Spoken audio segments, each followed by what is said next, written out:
நான் கறிக்காது கருணக்கிழங்கு குழம்பு. இப்படி தோலை உரிச்சிக்க வேண்டியதான்.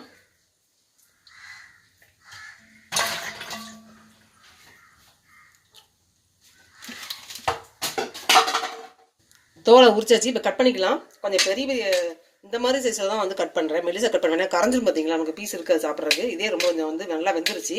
அதனால் இந்த மாதிரி ஷேப்லேயே கட் பண்ணிக்கலாம். இது கரைஞ்சி நம்மளுக்கு கொஞ்சோடு சின்ன சைஸ் தான் இருக்கும். குழம்புல அப்படியே எல்லாமே கரைஞ்சிரும், பீஸ் இருக்காது.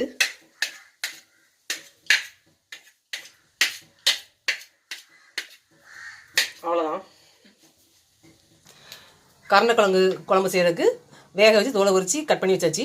இந்த கிழங்குல ஃபஸ்ட்டு என்ன சத்துக்கள் இருக்குன்னா, protein, vitamin A, C, B, fibre இருக்குது, மக்னீசியம் இருக்குது, minerals, riboflavin, manganese, potassium, iron, இவ்வளோ சத்துக்கள் இருக்குது இந்த கருணக்கிழங்குல.